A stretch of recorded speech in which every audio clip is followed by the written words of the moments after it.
Hey, it's Sam from Spun, and today we are making chocolate babka. Chocolate babka is one of those recipes that I think seems kind of intimidating to make at first, but it's really not. If you've made any yeast dough before, or honestly, even if you haven't, this is a recipe that anybody can make at home. We'll be using basic ingredients for a really nice enriched dough. So the first thing you're going to need is a large mixing bowl. Now, I'll be honest, this is one recipe I do typically make in my stand mixer, prefer to make it in my stand mixer with the dough hook attachment. It's a lot easier that way. However, since we're on camera today and I know not everyone has a stand mixer, today I'm going to be trying to make it completely by hand. So if you see me struggling a little bit, it's because I usually do use a machine to help me, just not today. So let's go ahead and get started. So for today's recipe, you are going to notice if you check out the printable recipe that I linked to in my description, or that I just put in my description for you, that I list a range for flour. I list 3 to 3.5 cups. We're not going to be using all of that at one time though. We're going to start by adding about 2.5 cups into our mixing bowl. And I have mine portioned out here, so this is 2.5 cups of flour, and we are using all-purpose flour today. You don't need to use bread flour for today's recipe. We're also going to be adding 1/3 cup of granulated sugar and 1 1/4 teaspoons of instant yeast. 1 1/4 teaspoons is less than you will find in a packet of yeast, so don't just tear open a packet and use that. You will end up using too much. And I did try this recipe with a few variations, including using active dry yeast, and I do prefer it made with instant. We're also going to add some salt. We'll add 3/4 teaspoon of table salt, and we'll just mix everything together until this is well combined. All right, next thing to talk about is our eggs. So this is a really enriched dough. So we are going to be adding, we've already added our sugar, which enriches the dough quite a bit. We're also going to be adding eggs, 2 large eggs plus 1 large egg yolk. That extra yolk adds to the richness of the dough. Crack these in a separate dish. And I am going to just lightly beat this with my fork. Break it up a little bit. And you should ideally be using room temperature eggs, not cold eggs straight from the fridge. Egg number 2.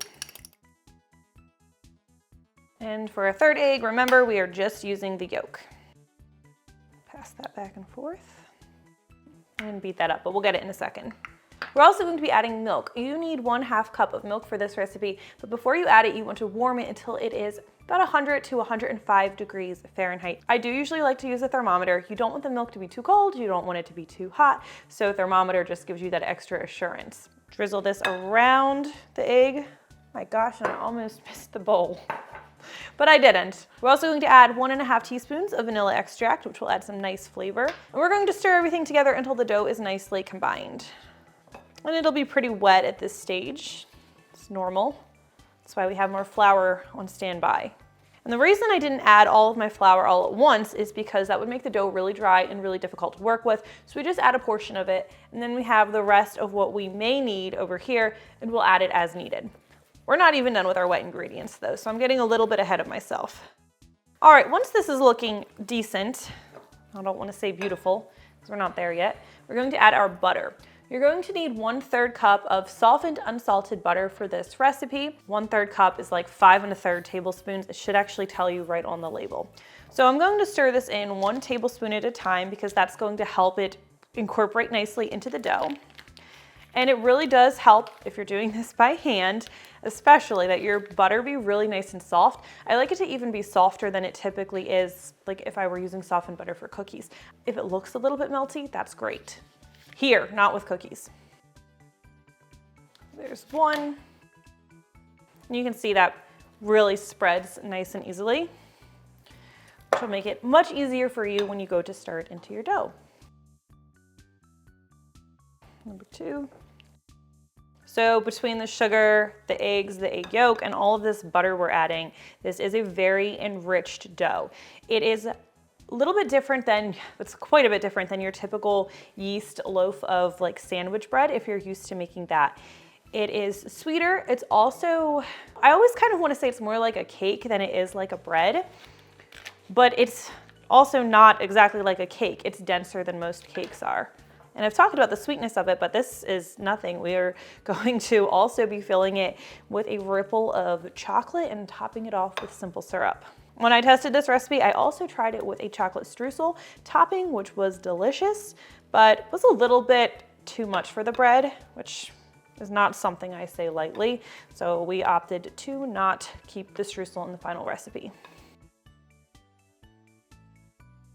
All right, so once all of your butter is incorporated, you should have a nice, kind of smooth looking batter or dough. It's looking a lot better than it looked earlier on.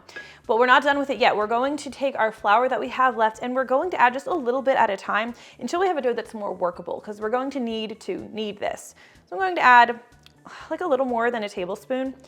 And I'll stir this in, and then I'm going to continue to do this until the dough is clinging to itself and pulling away from the sides of the bowl. Exactly how much flour you're going to need is going to vary, and it can depend on so many different things. Like your kitchen is going to be a little bit different than my kitchen, and that's why I list a range. So you're just going to have to go by the feel of the dough. And then once we're kneading this dough, we're going to keep that flour nearby, because sometimes I need to sprinkle a little bit more on the dough because it can get a little sticky while you are kneading it as well. Now, one of the reasons I prefer to use the stand mixer with this recipe is because you don't generally need to add as much flour when you're using the stand mixer, and the dough can stay a little bit stickier, which really I like the babka better when it's a little bit made with a little bit stickier dough and you don't have to add as much flour.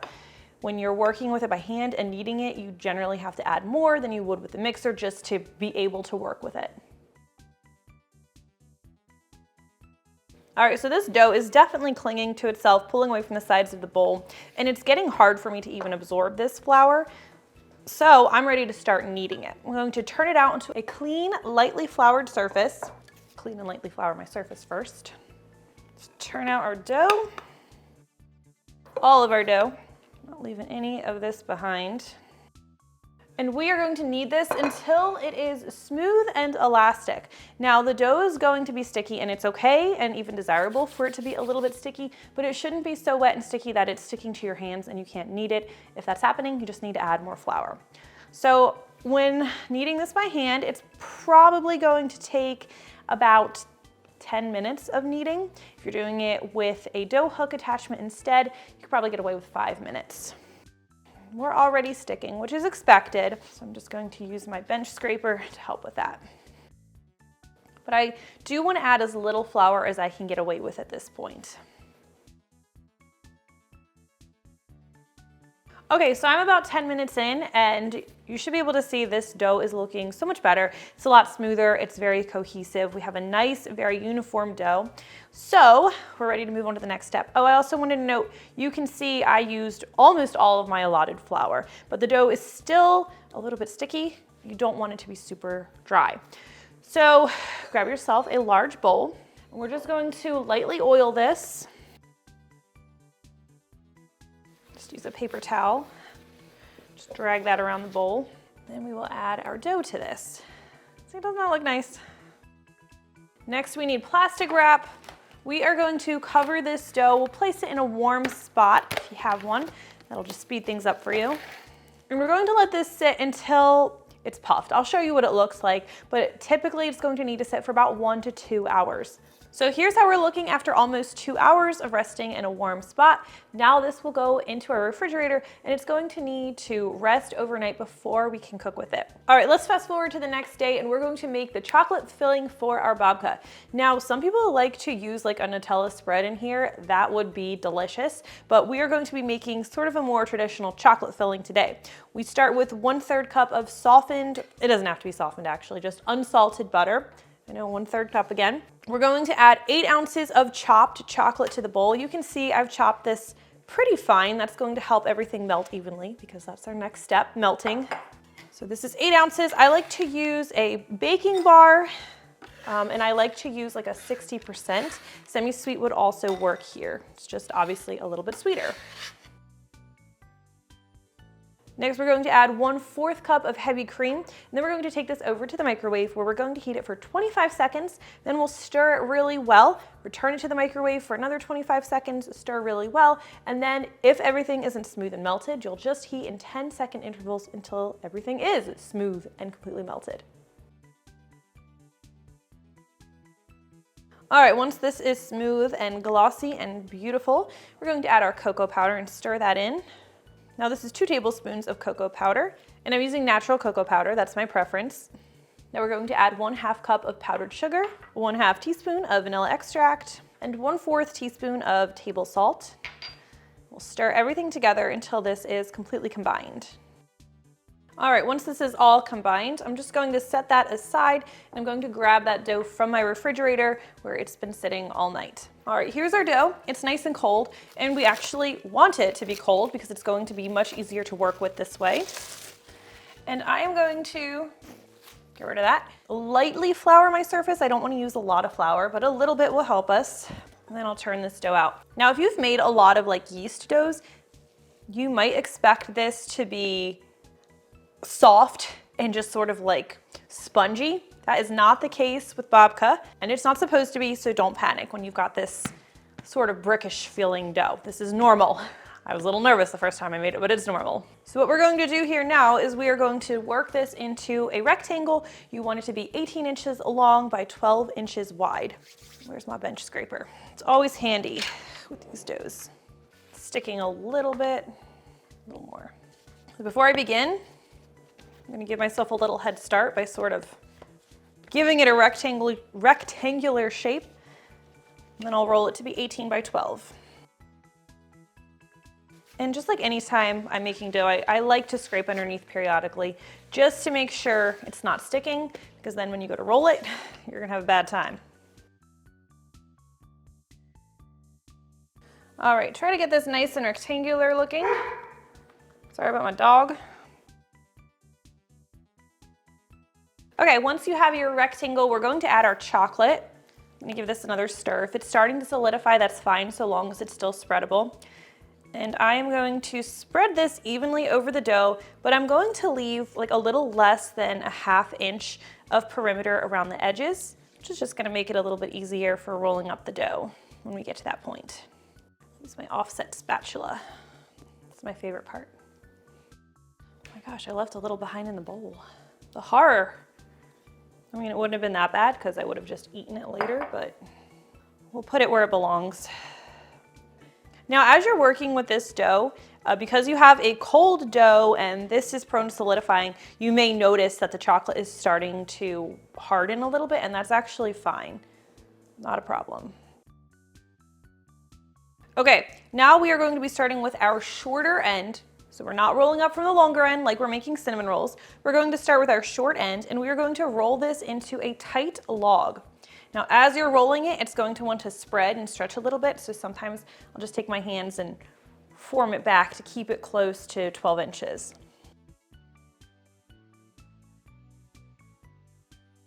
Dust off any excess flour. Let's move this back over here so you can see what we're working with. Okay, we have a nice log here. I'm gonna pinch this a little bit to help hold it together. All right, and here's where things start to look like they're going off the rails, but they're not. They're not. This is how it's supposed to go. Grab yourself a knife, and I am using a serrated knife. Like, this is a bread knife. It just works pretty well here. And we are going to cut this right down the middle. Well, I should say along the length. We'll cut it all the way through, so we're going to have 2 separate pieces to work with. I changed my knife halfway. I'm not using a serrated knife anymore, just a sharp, non-serrated knife. You can use whichever works better for you though. All right, and I wanna make sure I cut all the way through. All right, now face each of these ends up. Place them next to each other. Now we are going to twist them around each other. So I find this is easiest to do if we start in the middle. So I'll just cross one side over the other, and then I'll just keep crossing until I've done this 4 or 5 times. And you're like, oh, it looks messy. Oh, this doesn't seem right. I always panic here. At least that's how I feel. But it is right. This is how it's supposed to look. I feel like I can go a little further here. All right, and this needs to fit in your bread pan, so I just squished it in a little bit. And for our bread pan, we're using a 9x5 bread pan, and I have just lightly greased this with some butter. So then I will carefully pick this up, bring this over, and we will gently lay it in our loaf pan. And you'll see some of the chocolate starting to solidify. That's all fine. All right, we're just going to cover this loosely with some plastic wrap, and now we're going to let this sit in a warm spot until it's puffed up a little bit. It's not going to grow a whole lot, but I like it to get a little bit puffy, and that usually takes, in my kitchen, about 30 minutes. While this is going on, you'll probably want to start preheating your oven. You need your oven to be at 350 degrees Fahrenheit, and you'll want to have a rack in the center of your oven because that's where we'll be baking this. Okay, so here you can see how my bread looks after, or babka looks after 30 minutes. We have increased in size a little bit. So this is going to go in our 350 degree Fahrenheit preheated oven, and we are going to start by baking it for 30 minutes. After 30 minutes, you're not done. What I recommend is taking a piece of aluminum foil and lightly tenting the babka with it. So it doesn't actually hurt to have this ready beforehand. We'll just tent it like that. This is after 30 minutes, so mine will sit over here until that time. And then immediately return it to the oven where it's going to need to continue to bake, same temperature, 350 degrees Fahrenheit, for another 30 to 35 minutes. Now, once again, a thermometer, an instant read thermometer is a great tool whenever you're baking bread. If you insert it into the center of the bread, it should be reading between 185 and 190 degrees Fahrenheit. So a couple minutes before the babka comes out of the oven, you're going to want to make a simple syrup, which is really simple. We're going to brush it over the bread or the babka, which is going to help keep it nice and moist. So over on your stovetop in a small saucepan, we're just going to combine a 1/4 cup of water with a 1/3 cup of granulated sugar. Whisk these together over low heat until the sugar is completely dissolved. And it should be really easy to tell when the sugar is dissolved because you shouldn't be able to see any sugar in the pot anymore. All right, this looks great. And my babka's done. Perfect timing. All right, let's take a look. Cover this. Oh. It's like beautiful in a messy way. I love babka.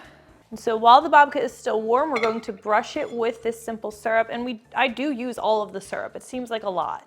This is something people add to help keep it moist. It just kind of lightly saturates all of those layers in there. And one of the downsides of babka is it doesn't keep really long. It's really best enjoyed within a day or two of making it.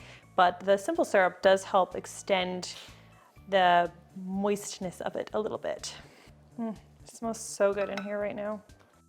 All right, now you need to leave this babka alone for about 30 minutes before you can remove it from the bread pan. Otherwise, it's going to fall apart on you, which you don't want, not after all of that work. All right, once this has cooled enough, we're going to turn it out of the pan, and I like to loosen it a little bit just to help it come easily and cleanly out of the pan. Ta-da! Oh, that's beautiful. Messy but beautiful. And then I like to let this cool for about another hour before I actually cut into it. You don't want to cut into it when it's too warm. Okay, Luke, what do you think? Should we dig in? How's it looking? What do you call this bread? Babka. Babka. And what do you used to call it? Snake bread? Because it looks like snake. Oh yeah, when you're twisting it. That's right. All right, let's go ahead and cut in. And I want everyone to be able to see those nice swirls. So I'm gonna cut like a big slice. Sometimes at the very end, you can't see the swirls distinctly. So let's go ahead and cut in. How's it look? Good. You can't see it any more than I can. Look at that. What do you think? Good. That looks pretty good, doesn't it? All right, so we're gonna dig into this in a moment, but for now, that is how you make chocolate babka. I really hope you enjoyed this recipe, and if you try it, let me know what you think. I always love hearing from you. Thank you for watching, and we'll see you next time. All right, I'm gonna rip off a piece here. Oh yeah, this is still a little warm. Like not too warm, that is underdone. It's like perfect. How is it? Yum. Yum indeed. Oh my gosh, that's amazing.